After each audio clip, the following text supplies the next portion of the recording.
এই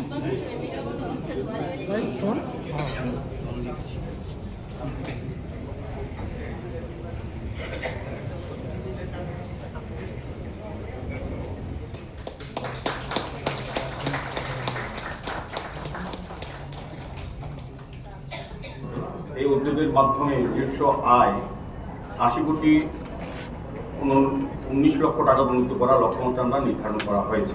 প্রতি বছরই আমাদের নিজস্ব আয় বিভিন্ন ক্ষেত্রে আমরা বৃদ্ধি করতে পেরেছি। আমাদের দায়িত্ব নেওয়ার পর 2021 সাল থেকে আমরা যদি দেখি, প্রতি বছরই আমাদের নিজস্ব আয় বৃদ্ধি পেয়েছে। আমাদের পরিচালনার জন্য আমাদের আধিকারিকরা, আমাদের কর্মচারী বন্ধুরা এবং সার্বিকভাবে আগরতলা শহরবাসী আমাদের সহযোগিতা করছেন বলে আমরা এই লক্ষ্যে প্রস্তুত পাচ্ছি। আমাদের বিশ্বাস, আমরা এই অর্থ বছরে 80,19 লক্ষ টাকা আমরা একটা নিজস্ব আয় বৃদ্ধি করার পরিকল্পনা গ্রহণ করেছি। এর মধ্যে জিআইএস ভিত্তিক property tax, online building permission এবং ট্রান্সপোর্টের মাধ্যম ছাড়াও কেএমসি সমস্ত জুনে নিবিড় নজরদারি ও এনফোর্সমেন্ট জোরদার করার জন্য ট্রান্সপোর্টের জন্য যানবাহন ক্রয়ের উদ্যোগ এবং এই বাজেটে অন্তর্ভুক্ত করা হয়েছে, যা প্রশাসনিক সক্ষমতা ও বহুগুণ বাড়াতে সাহায্য করবে। আপনারা জানেন, আমাদের শহরে বিভিন্ন ক্ষেত্রে, যেমন বিভিন্ন ট্যাক্স আদায়ের ক্ষেত্রে হোক বা ইলিগাল কোনো কনস্ট্রাকশন হোক বা বেআইনিভাবে যারা হকাররা বসেন রাস্তাটা বলতে প্রতিনিধিদের অধিকার ক্ষুণ্ণ করে তারা ব্যবসা করেন অনৈতিকভাবে, তাদেরকে প্রায় সময় আমরা সরিয়ে দিই, ব্যবস্থা করি। কিন্তু মাঝে মাঝে দেরি হয়ে যায়, সঠিক খবর পাওয়ার পরেও সঠিকভাবে সময় পৌঁছানো যায় না। সেই কারণে আমরা এবার 4টা জোনালে 4টা আধুনিক ভ্যান আমরা ক্রয় করছি, বাজেট রাখা হয়েছে এবং আলাদা লোকও থাকবে। সঙ্গে সঙ্গে যাতে কোনো কমপ্লেন আসে যে রাস্তায় এই হকার বসার ফলে যানজট তৈরি হচ্ছে বা স্বাভাবিক মানুষের জীবন চলাচল বিঘ্ন হচ্ছে, সঙ্গে তৎক্ষণিক ব্যবস্থা গ্রহণ করার জন্য এই প্রথমবারের মতো আগরতলা পৌর নিগমে এই ব্যবস্থা উদ্যোগ গ্রহণ করা দিয়ে বাজেটের অর্থ রাখা হয়েছে। আরেকটা জিনিস যেটা হচ্ছে, আগরতলা শহরে বিভিন্ন সময় বিভিন্ন ওয়ার্ডে জনগণ সময় আমাদের কাছে কমপ্লেন করেন, বা এটা বাস্তব কথাই অনেকটা, যে মশার উপদ্রব। তো আমরা এবার এই বাজেটে মশামুক্ত আগরতলা একটা পরিকল্পনা গ্রহণ করেছি, কর্মসূচি। এটাতে আমরা 2,20 লক্ষ টাকা আপাতত আমরা রেখেছি। প্রয়োজনে আমরা আরও এই টাকা বৃদ্ধি করব। পাশাপাশি শহরের সমস্ত ড্রেন বা অন্যান্য যেখানে জল জমে থাকে সেগুলি যাতে পরিষ্কার পরিচ্ছন্ন করা যায়, সেই পরিকল্পনা আমরা গ্রহণ করি। যাতে শহরকে মশামুক্ত করা যায়, সেই পরিকল্পনা আমরা নিয়েছি। নগরবাসী সুবিধার্থে আগরতলা পৌর নিগমের রাজস্ব আয় বৃদ্ধি করার লক্ষ্যে একটি আধুনিক বিবাহ ভবন, বিয়ে বাড়ি নির্মাণের পরিকল্পনা গ্রহণ করা হয়েছে। এটা একটা আমরা নতুনভাবে আগরতলা পৌর নিগম থেকে একটা বিয়ে বাড়ি আমরা করবো। আমরা লক্ষ্য করেছি যে জায়গার অভাবে কিন্তু অর্থের অভাবে যারা অসচ্ছল বা স্বল্প আয়ী ব্যক্তিদের তাদের সামাজিক অনুষ্ঠান করা বা ছেলে মেয়েদের বিবাহ অনুষ্ঠানে কাজ করা বা কোথাও গিয়ে হল বুক করা তাদের পক্ষে সম্ভব হয় না। সে কথা মাথায় রেখে তাদের সুবিধার জন্য আমরা 5 কোটি টাকা ধরা হয়েছে একটা বিয়ে বাড়ি তৈরি করবো আগরতলা শহরে, যাতে স্বল্প আয়ে যারা গরিব অংশের মানুষ যাতে সুযোগ সুবিধা পায় তার সামাজিক অনুষ্ঠান করার জন্য। তারা যেমন সুযোগ দেওয়া হবে, পাশাপাশি আমাদের নিজস্ব কিছু রাজস্ব আদায় হবে। সাকসি স্কিমের 277 কোটি 1 লক্ষ টাকা আমরা পেয়েছি। তার মধ্যে আমরা বন্যা নিয়ন্ত্রণ যোগ দিচ্ছি। আমরা 2018 সালে আমাদের ভারতীয় জনতা পার্টি নীতি রাজ্য সরকার আসার পর এবং পরবর্তী সময় 2021 সালে যখন আমরা পুরোপুরি করি ভারতীয় জনতা পার্টির নেতৃত্বে, তখন আমরা আগরতলা শহরবাসীকে আমরা কমিটমেন্ট করেছিলাম যে আমরা যদি দায়িত্ব পাই, জনগণ যদি আমাদের দায়িত্ব দেয়, তবে আমরা আগরতলা শহরকে দীর্ঘ যে সমস্যা জল যন্ত্রণা থেকে আগরতলা শহরবাসীকে মুক্ত করব।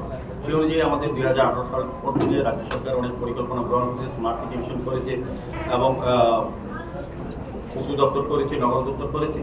পরবর্তী সময় যখন আমরা দায়িত্ব পাই, আমরাও সেই বিষয়ে আগরতলা বিভিন্ন ক্ষেত্রে আমরা দেখেছি কোথায় করে জল বেশিক্ষণ থাকে এবং শহরবাসীকে জল যন্ত্র মুক্ত করার জন্য বিভিন্ন পরিকল্পনা, বিভিন্ন পাম্প নতুন করে বসানো হয়েছে। এবং নিকাশি ব্যবস্থা দেখবেন সারা রাজ্যব্যাপী, সারা শহরব্যাপী এখন কভার ড্রেন করা হচ্ছে, নিকাশি ব্যবস্থা অনেক উন্নত হয়েছে। তো সেই আমরা লক্ষ্য করেছি শকুন্তলা রোডে এখন কিছুক্ষণ জল জমে থাকে, সৎসঙ্গ আশ্রম কৃষ্ণনগরে কিছুক্ষণ জল থাকে এবং রামনগর 4 নম্বর 3, 4, 5, 6 শেষ দিকে কিছুটা জল জমে থাকে ঘন্টাখানি। সেটা কিন্তু বেল আউট করার জন্য আমরা নতুনভাবে পরিকল্পনা গ্রহণ করেছি এবং সেই জন্য আমাদের অর্থ রাখা হয়েছে এই পরিকল্পিত স্কিমের মধ্যে। শকুন্তলা রোডে 10 কোটি 27 লক্ষ টাকা ব্যয়ে, সৎসঙ্গ আশ্রমে 8 কোটি 73 লক্ষ টাকা ব্যয়ে এবং রামনগর রোড নম্বর 4-এ 8 কোটি 12 লক্ষ টাকা ব্যয়ে আধুনিক ভবন নির্মাণ করা হচ্ছে। পাশাপাশি কাটাখালকে পুনরুজ্জীবন করা হচ্ছে, যাতে শহরের জলটা কাটাখাল বা হাওড়া নদী দিয়ে বেরিয়ে যায়। তা কাটাখালে আমরা পুনরুজ্জীবন করার জন্য 4 কোটি টাকা আমরা টাকা রাখা হয়েছে। পাশাপাশি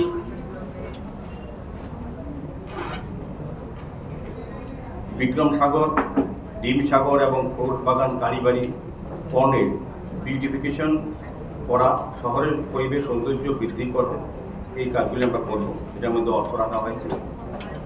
5 কোটি ব্যয়ে ফুড স্ট্রিট নির্মাণের মাধ্যমে পথ হকারদের জন্য সুশৃঙ্খল সম্মানজনক পরিবেশ তৈরি করা। আমাদের হকাররা যত্রতত্র বসে থাকে, তার জন্য স্বাভাবিক মানুষের পথচারীদের অসুবিধা হয়, তাদের অধিকার ফুটপাত ব্যবহার করার ক্ষেত্রে বঞ্চিত হন তারা।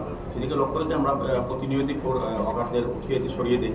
তারপর কিছু কিছু হকার থাকেন, তবে তারা যেহেতু গরিব অংশের মানুষ, আমাদের সরকার যেহেতু গরিবদের কথা চিন্তা করে মানবিক, সেই দৃষ্টিভঙ্গি নিয়ে আমরাও চেষ্টা করব যে আমরা এই টাকা রেখেছি যে হকারদের নির্দিষ্ট জায়গায় সরিয়ে দিয়ে তাদের যাতে ব্যবস্থা করা যায়, সেই ধরনের পুনর্বাসনের ব্যবস্থা আমরা রেখেছি। এই বাজেটে অন্তর্ভুক্তিমূলক উন্নয়নের প্রতিশ্রুতিবদ্ধ MMNUP প্রকল্পে 40 কোটি টাকা পেয়ে বিভিন্ন রাস্তা ড্রেন নির্মাণ বিভিন্ন ওয়ার্ডে করা হবে, বিভিন্ন পার্ক উন্নয়ন করা হবে, পুকুর উন্নয়ন করা হবে, সৌন্দর্যায়ন করা হবে, স্ট্রিট লাইট লাগানো হবে আরও বেশি, ওপেন জিম তৈরি করা হবে। 25 কোটি পেয়ে PMAY এর মাধ্যমে দরিদ্র এবং প্রান্তিক মানুষের জন্য আবাসন মৌলিক পরিষেবা নিশ্চিত করবে। তাছাড়া রাজ্য সরকার এবং ইউডিডি এর সহায়তা উচ্ছেদ হওয়া পরিবারগুলিকে অ্যাফোর্ডেবল হাউজিং স্কিমের মাধ্যমে পুনর্বাসন পরিকল্পনা নেওয়া হয়েছে। যারা নদীর পাড়ে থাকেন, কাটাখাল এবং হাওড়া নদীর পাড়ে, তাদেরকে এখন সরকারের কাজে তাদের উঠিয়ে দেওয়ার পরিকল্পনা সরকার গ্রহণ করেছে। ওইভাবে তারা থাকেন, সেক্ষেত্রে যাতে বন্যা নিয়ন্ত্রণে শহরকে বাঁচানোর জন্য পরিকল্পনা বিভিন্নভাবে করা হয়েছে, তাদেরকে সরানোর পরিকল্পনা গ্রহণ করেছে। তাদেরকে যাতে আমরা বিকল্প জায়গা দিতে পারি, সেই জন্য অর্থের সংস্থান রাখা হয়েছে বা সরকারের সঙ্গে কথা বলে বিকল্প ব্যবস্থা গ্রহণ করার কথা বলা হয়েছে। তাছাড়া আমাদের এখানে একটা বিশেষ দিক হচ্ছে ভেন্ডার, স্ট্রিট ভেন্ডার। এটা একটা বিশাল সমস্যা। ফুটপাত দখল করে, যত্রতত্র রাস্তা দখল করে ফুটপাতে ভেন্ডাররা হকাররা বসে থাকেন, তাদের জন্য আমরা অনেক সময় আমরা পরিষ্কার করে দিই, যারা বেআইনি ভেন্ডার।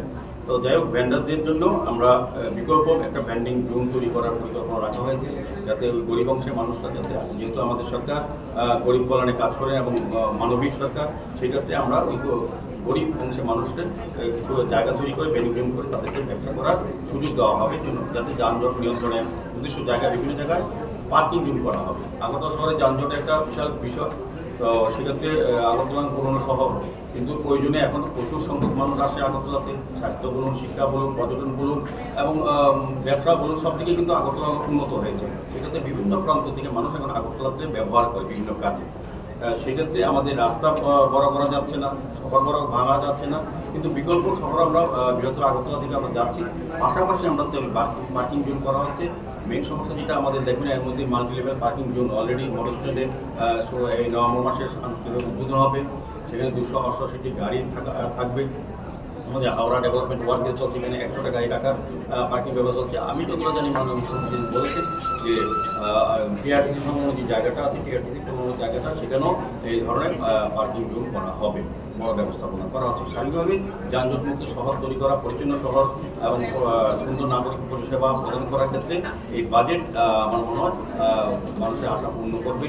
এবং এই বাজেটের মূল উদ্দেশ্য হল উপলব্ধ আর্থিক সম্পদের দক্ষ কার্যকর ব্যবহারের মাধ্যমে শহরে পরিকল্পিত ও স্থিতিশীল উন্নয়ন নিশ্চিত করা, নাগরিক পরিকাঠামো ও জনপরিষেবার মানোন্নয়ন করা, রাজস্ব আয় বৃদ্ধি করা এবং জনকল্যাণমূলক প্রকল্পসমূহ বাস্তবায়ন করা। এছাড়াও অন্তর্ভুক্তিমূলক নগর উন্নয়ন, পরিবেশ সংরক্ষণ, জনস্বাস্থ্য, স্যানিটেশন ব্যবস্থার উন্নয়ন, নগর যোগাযোগ ব্যবস্থার সম্প্রসারণ, নাগরিকদের জীবনযাত্রা মান উন্নয়নের লক্ষ্যে এই বাজেট প্রণয়ন করা হয়েছে। আরও কিছু কিছু বিশেষ দিক আছে আমাদের। আমরা যেমন পিঙ্ক টয়লেট কথা আমরা যেটা বলেছি, যেটা প্রধানমন্ত্রী চাইছিলেন সারা দেশে, যে নারীদের সম্বন্ধে রক্ষা হয়, নারীরা যাতে শৌচালয় ব্যবহার করতে পারে নির্দিষ্টভাবে, সেই কারণে আমাদের আগরতলা পৌর নিগমে আমরা বিভিন্ন ওয়ার্ডে আমরা পিঙ্ক টয়লেট তৈরি করব। স্বাভাবিকভাবে শহরকে সুন্দর রাখার জন্য আমরা স্বচ্ছতা স্বাস্থ্য দেওয়ার জন্য 37 কোটি 50 লক্ষ টাকার সলিড ওয়াস্ট ম্যানেজমেন্ট SWM প্রকল্প গ্রহণ করেছি। পাশাপাশি শহরের গুরুত্বপূর্ণ স্থানে যেমন পিঙ্ক টয়লেটের কথা বলেছি এবং আমরা কমিউনিটি টয়লেট তৈরি করছি। সার্বিকভাবে আমি বলবো যে এই বাজেট শুধু যে একটা বাজেট তৈরি করার বিষয় না, তারা আগরতলা নাগরিকদের, শহরবাসীদের প্রত্যাশা পূরণ হবে, তাদের চাহিদা পূরণ হবে, তাদের সমস্যা পূরণ হবে এবং সার্বিকভাবে নতুন আগরতলা পরিকল্পনা আমাদের রাজ্য সরকার, আমাদের রাজ্যের মাননীয় মুখ্যমন্ত্রী প্রতিনিয়তই প্রতি সময়ই তিনি আগরতলা শহরকে আধুনিক শহর হিসেবে তৈরি করার ক্ষেত্রে আমাদেরকে পরামর্শ প্রদান করেন এবং সরকারিভাবে আর্থিক সহায়তা করেন, সহযোগিতা করেন। সার্বিক মুখ্যমন্ত্রীর সহযোগিতায়, কেন্দ্রীয় পরিকল্পনার সহযোগিতায় এবং বিভিন্ন দপ্তরের সহযোগিতা আমরা আগরতলাকে নতুন আগরতলা করতে একটু সময় দিতে হবে।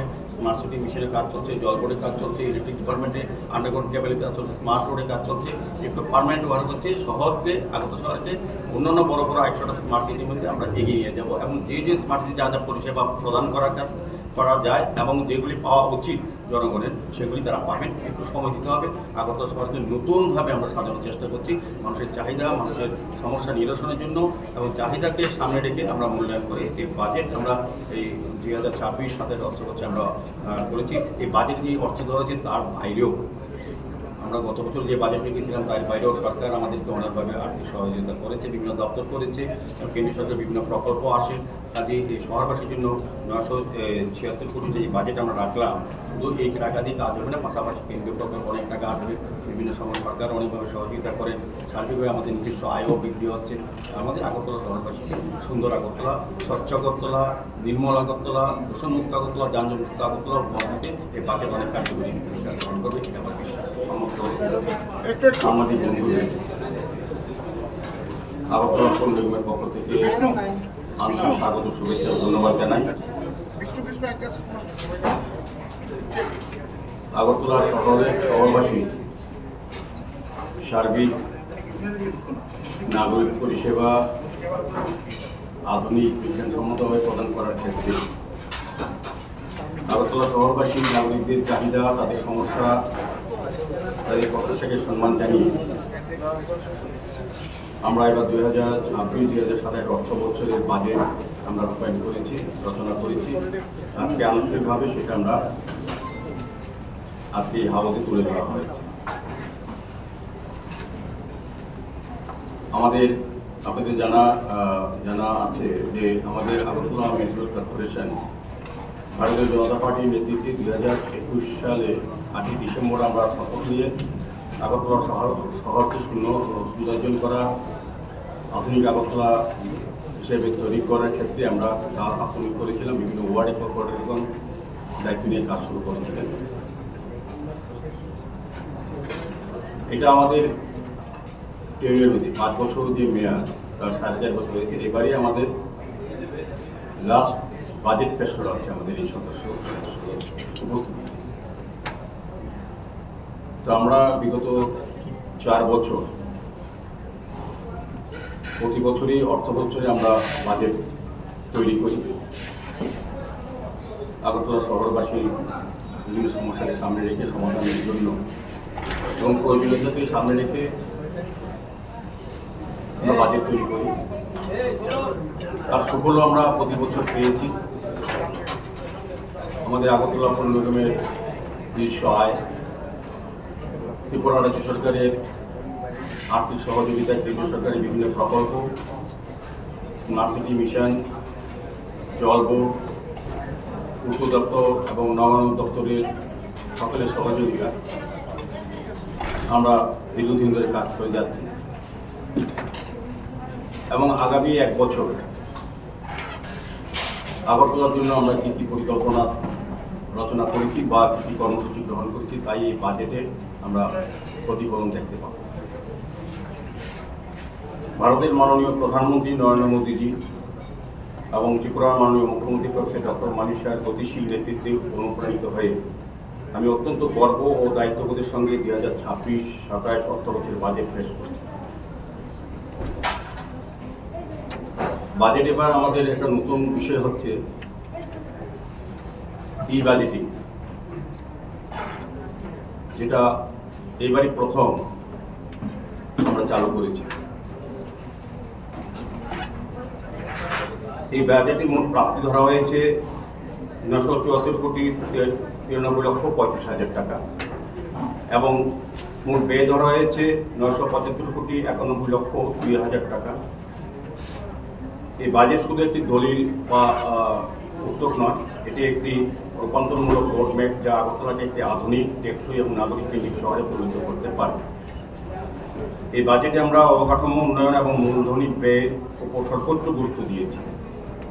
মোট ব্যয়ের মধ্যে 836,35,43,43,000 টাকা মূলধনী খাতে খরচ করা হবে, যা আমাদের দীর্ঘমেয়াদী উন্নয়নের প্রতি অঙ্গীকারকে প্রতিফলিত করবে। একই সঙ্গে আমরা আর্থিক শৃঙ্খলা বজায় রেখে মাত্র 97,67,000 ঘাটতি বাজেট পেশ করেছি। 97,67,000 টাকা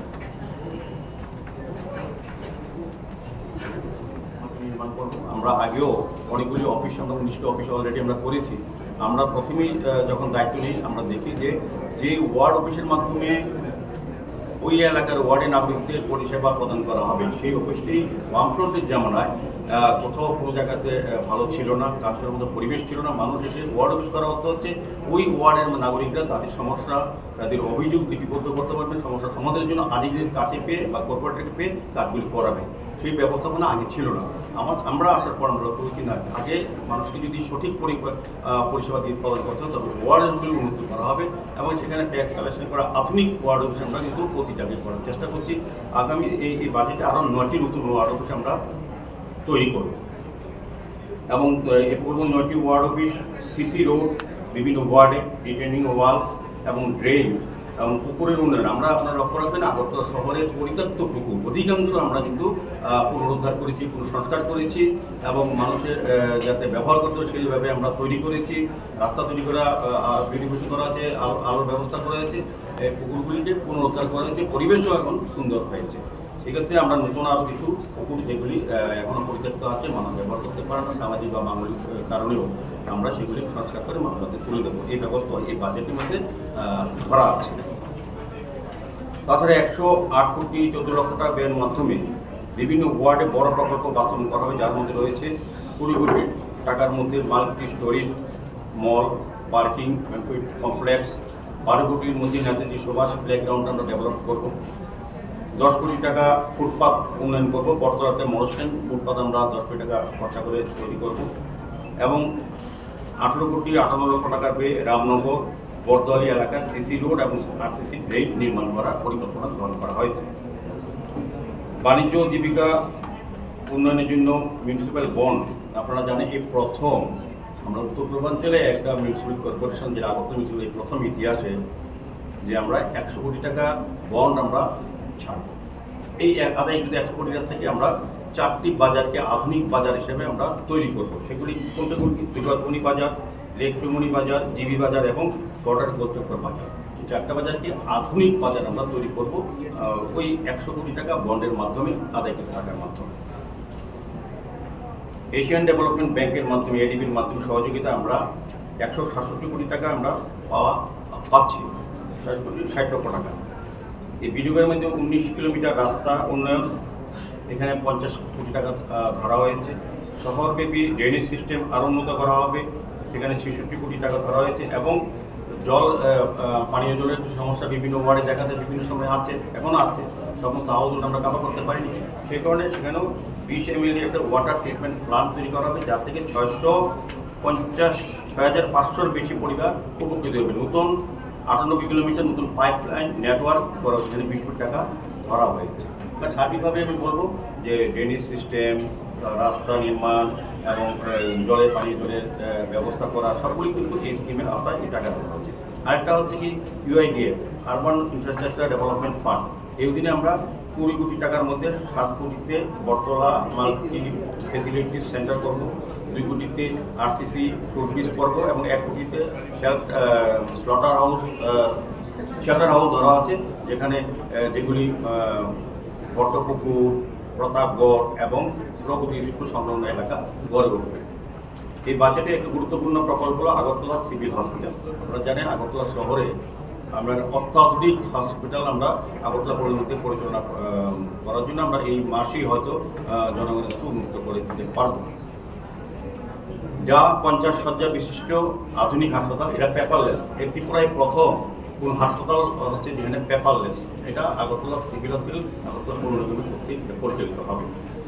সেখানে থাকবে 50 শয্যা বিশিষ্ট আধুনিক হাসপাতাল। এখানে এক্স রে, আল্ট্রাসোনোগ্রাফি, ইউএসজি, আধুনিক ল্যাবরেটরি, অপারেশন থিয়েটার, ওটি থাকবে, লেবার রুম থাকবে, ইমার্জেন্সি ইউনিট এবং paediatrics, gynaecology, orthopaedics, ENT, I এবং জেনারেল মেডিসিন সহ বিভিন্ন স্পেশালিস্ট ওপিডি পরিষেবা থাকবে, যা নাগরিকদের জন্য উন্নত মানের স্বাস্থ্য নিশ্চিত করবে।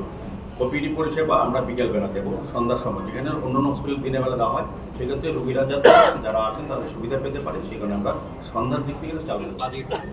এই 5 বছরের যা প্রাপ্তি, এটাকে সংক্ষেপে মানে মানুষের কাছে কি নিয়ে যাবে, একটু সংক্ষেপে যদি এই ব্যাপারটা। না, আমি প্রথমেই বলবো, আমরা 5 বছর পর্যন্ত যাবো, আমরা এবার পাবলিককে বলবো 5 বছর আগে আমাদের ভারতীয় জনতা পার্টির দল কি কমিটমেন্ট করা যায়। যদি পুরো বোর্ড আমাদের হয়, ভারতীয় জনতা নেতৃত্বে যদি আগরতলা পৌর নিগম গঠন করতে পারি, আমরা এই কাজগুলি করবো। আমরা ওই রিপোর্টার সঙ্গে ওই আগের জায়গাটা মানুষ তো ভুলে যাওয়ার সম্ভব, এটা আমরা নিজেরা তুলে দেবো। দেখো মিলবে কিনা, যে আমরা কী কী কথা বলেছিলাম, কী কী কাজ করতে, কতটা করা সম্ভব হতো, কত পার্সেন্ট করেছে। আপনি ইচ্ছা করলে আপনি এখন আমার পার্কিং রুল করবেন, সিদ্ধান্ত নিলাম কিছু কাজ করবো, মার্কেট করবেন, 4টা মার্কেট 100 কোটি টাকা খরচা করবেন। যদি সমস্ত কাজ প্রক্রিয়া শেষ হতে 3 মাস লাগবে, টেন্ডার হবে, সব কিছু হওয়ার পর কাজ 3 বছর টাইম লাগবে, 2 বছর লাগবে। তো 2 বছর এই বাজেটের ভিতরে করা যাবে, ঠিক না? আপনি বড় বড় প্রজেক্ট যখন নেবেন, আগে কী হবে এসব ধরনের প্রজেক্ট মনে দেখবো না। আপনার শহরে এখন সবাই বলে অনেকে প্রকাশ করে, কারণ কি এটা আমাদের মধ্যে দেখ, আমরা দেখি একসঙ্গে এত কাজ এবং আধুনিক আগরতলা তৈরি করার ক্ষেত্রে মানুষের একটু কষ্ট হচ্ছে, কিন্তু বুঝতে হবে এটা পারমানেন্ট সলিউশন। তাহলে আগে সারা শহরে জল জমে থাকবে, এখন জল জমে না, এখন অল্প কিছু কিছু জায়গায় থাকে, সেগুলি তো আমরা ড্রেনেজ পাম্প করি। তারপর নিকাশি ব্যবস্থা প্রতিটি প্রায় জায়গায় আমরা চেষ্টা করছি যাতে কভার ডিম করে। আমি দেখবেন আগর শহরে বিভিন্ন জায়গায় অলিগুলিতে কভার ডিম আছে, যেটা উচ্চত জনগণ এবং জল বোর্ডের যে আমাদের পানীয় জলের সমস্যা, আমাদের 5 দেওয়া সহজ হয়ে গেছে। আমরা 88,000 কভার করছি, বাকিগুলি চেষ্টা করছি। কিছুদিন আগে মাননীয় মুখ্যমন্ত্রী প্রায় 24 ফ্ল্যাট ওপেন করেছেন, আইআরপি ওপেন করেছেন, উনি 112 কোটি প্রজেক্ট আমরা সম্পূর্ণ করেছি। সেক্ষেত্রে 17 কভার করেছি। যে জায়গাগুলি আছে সেগুলি আমরা চেষ্টা করেছি। এই জন্য এই বাজেটটা আমরা ধরলাম, জল বোর্ড আলাদা কাজ করেছি, স্বাভাবিকভাবে আগত শহরবাসী দ্বিতীয় মেন সমস্যা একটা হচ্ছে পানীয় জলের সমস্যা। এটা থেকে আমরা অনেকটাই মানুষকে রাইট দিতে পেরেছি এবং বাকি 1 বছরের মধ্যে আমার বিশ্বাস যে জল বোর্ড এবং বৃষ্টির যখন জল থেকে 80% দেখে বাকি কাজও এর মধ্যে একটা ঘোষণা দিয়েছিলেন পৌরসভা দক্ষতা প্রশাসনিক কাজ লাগিয়ে আমরা নিজস্ব আয় বৃদ্ধি করে আমরা কাজ করছি। আমাদের কোনোরকম আমরা এর মধ্যে আমরা তার বাইরেও একটা বাজেটে উল্লেখ নেই। তারপর আমরা নতুন করে 3টা আধুনিক বৈদ্যুতিক সৈন্য আমরা বর্ষাসন 2টা একটা সিনায় আমরা কাজ করব। এইভাবে রাজশ্মশান, মহাশ্মশান বা আমাদের সংখ্যালঘুদের জন্য যে কবরস্থান আছে, এইসবগুলো কিন্তু আমরা আধুনিকভাবে চেষ্টা করছি, কাজ করছি। সারা আগরতলায় ব্যাপক উন্নয়নের কাজ চলছে। একটু আগরতলা শহরবাসীকে আমি আপনাদের মাধ্যমে বলবো একটু সময় দিতে, ধৈর্য ধরতে, পার্মানেন্ট কাজ চলছে। আরেকটা জিনিস হলো, নাগরিকদের একটা অসুবিধা হয় ট্যাক্সটা জমা দিতে, সেন্ট্রাল জোনে জমা দিতে হয়, বিভিন্ন জোনাল ওয়েবসাইট, এগুলো যদি এখন যদি অনলাইন হয়েছে, ওয়ার্ড অফিসে যদি করেন হয়তো অধিকাংশ ওয়ার্ড অফিসের ট্যাক্স আসে, অধিকাংশ সবগুলি করা যাচ্ছে না। অনেকগুলি ওয়ার্ডগুলো সরকার করা হচ্ছে। আগে তো সরকারের যে দায়িত্বে ছিলেন তারা তো ওয়ার্ডের কিনতেই করেন, যে ওয়ার্ড অফিস থেকে মানুষ সুযোগ পেত। আগে লাইন ধরতে হতো একটা অফিস না, এখন তো মানুষ তো যার যার ওয়ার্ড অফিসে আমরা ব্যবস্থা দিচ্ছি। করাতে কি হয়, এখন ওয়ার্ড অফিস আসলে ওই ওয়ার্ডের লোককে কষ্ট করে আসতে হয় না। এভাবে আধুনিক ব্যবস্থা করছে আমাদের রাজ্য সরকার, আমাদের মুখ্যমন্ত্রী অত্যন্ত আন্তরিক শহরবাসীর উন্নয়নের জন্য। বাকিগুলিতে হবে কি ওয়ার্ড অফিসগুলিতে সবগুলি হবে, সমস্ত ব্যবস্থা আস্তে আস্তে আধুনিকভাবে ডিজিটাল সিস্টেম সমস্ত জায়গায় আমরা করে দেবো। সমস্তভাবে যে দীর্ঘ 40-50 বছর হয়নি আগরতলা মিউনিসিপ্যাল কর্পোরেশনে, এটা আমরা আস্তে আস্তে করার চেষ্টা করছি। দাদা, যানজটের কথা আপনি বলছিলেন, রিক্সা ই রিক্সা নিয়ন্ত্রণহীনভাবে আগরতলা শহরে চলছে এবং বাড়ছে, এটা নিয়ে মিউনিসিপ্যালিটি এটা অ্যাকচুয়ালি এই বিষয়টা হচ্ছে পরিবহন না, রিক্সা তো পরিবহন ট্রাফিক করতে দেখেন, এটা মিউনিসিপ্যালিটি যেটা আছে আমরা কি নিয়ম মানে কি মানে না, এটা দায়িত্ব দেখার হচ্ছে আমরা তাদের সঙ্গে নিয়মিত যোগাযোগ রাখবো। দপ্তর কাজ করার চেষ্টা করছে, পরিবহন দপ্তর বিভিন্ন রকম আইন কানুনের মাধ্যমে তাদের নিয়ন্ত্রণ করার চেষ্টা করছে। না, পরিবহন দপ্তর তো আমরা 20 কিলোমিটার স্পিডের উপরের ব্যাপারটা দেখেন, তার নিচেরটা তো মিউনিসিপ্যালিটি রেগুলারেশন যেটা করবে মিউনিসিপ্যালিটি করে। না যখন আইন ভাঙলে পরে ব্যবস্থা নেবে। আমাদের আইন মানে আমার প্রশ্ন হচ্ছে নিয়ন্ত্রণের জন্য যে পরিমাণে বাড়ছে এখন যানজটের কথা না, যে আমাদের নতুন আমরা কোনো রিক্সা দিই না, কোনো রকম দেওয়া হয় না। এখন আপনি দেখবেন রিক্সাগুলি টমটমগুলি এগুলি সরকার নিয়ন্ত্রণ করছে। আর স্থায়ীভাবে আস্তে আস্তে মানুষের পরিবর্তন হচ্ছে। আগরতলা শহরেও তো মানুষের লোকজনের সংখ্যা বেড়েছে, গাড়ির সংখ্যা বেড়েছে, কিন্তু সেই তুলনায় তো পুরো শহর ইচ্ছেগুলি সংখ্যা ভাঙা যাবে না। আমরা বিকল্প বৃহত্তর আগরতলা পরিকল্পনা আমাদের আগে নিয়েছে, আমাদের পরিকল্পনা আমরা করেছি এবং তাদের সংখ্যা করবে ভবিষ্যতে শহরকে আরও প্রয়োজনীয় সময় আগামী 20 বছর আগরতলা শহরে কত শহর লোকসংখ্যা হতে পারে, জনসংখ্যা কত হতে পারে, তার প্রয়োজনীয়তা কী আছে, পানীয় জল হোক বা অন্যান্য ব্যবস্থাপনা, সেগুলি সামনে রেখে আমরা বৃহত্তর আগরতলা করার চেষ্টা করি। এটা 2.2 কিলোমিটার, এটা ধুরন্ধর পিস থেকে 10 মহাটি ক্লাব। গত বাজেটে স্লটার হাউসের লাগা টাকা আছে দুটো শ্রমিক। এই স্লটার হাউস তো এক বছরের মতো করছে না। এই বাজেটে কি স্লটার হাউসের জন্য অর্থ আছে বা না দরকার নাই, ওই বাজেটের টাকা অলরেডি টেন্ডার হয়ে গেছে, এজেন্সি পেয়ে গেছে, কিন্তু যেহেতু বাজারের সংস্কার হবে, এখন এটা আধুনিক বাজার হবে, আমাদের অলরেডি